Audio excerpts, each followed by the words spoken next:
Hey Birchouse, what materials do you like to use besides wood? That's a good question. So, I incorporate a lot of other materials into my woodworking to get a final product that has a lot of character. Um, Lots of things like bone beads and glass beads. I like beadwork a lot, so you'll find a lot of beadwork in my work.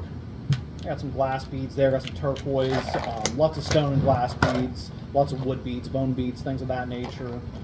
Some silver. You may find some brass or copper in there as well.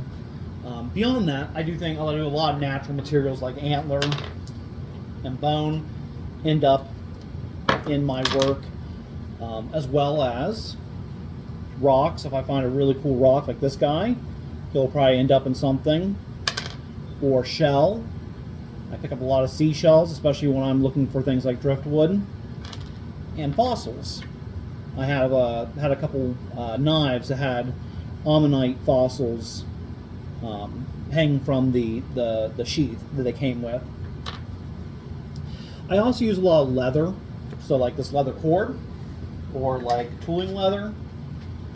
I use a lot of jute and hemp. Depending on what the usage is, you'll find a lot of leather though in my work, especially like on my axes. I like to put like a wrapped leather grip.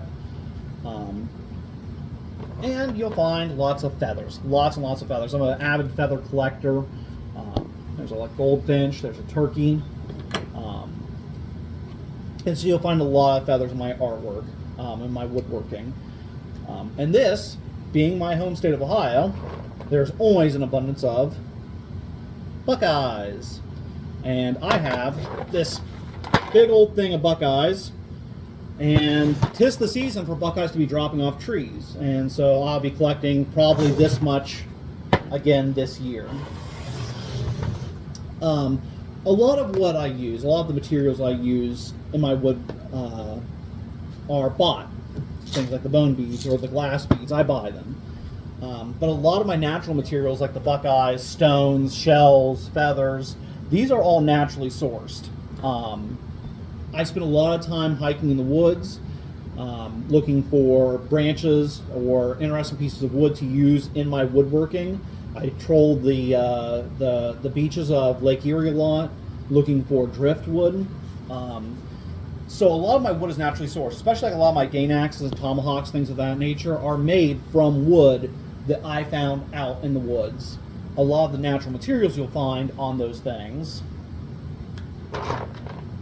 same thing. I find when I'm out in the woods looking, I try and source as much of my material from nature as possible. I don't cut anything off of trees. Everything is found on the ground, so it has to have already been, fallen off.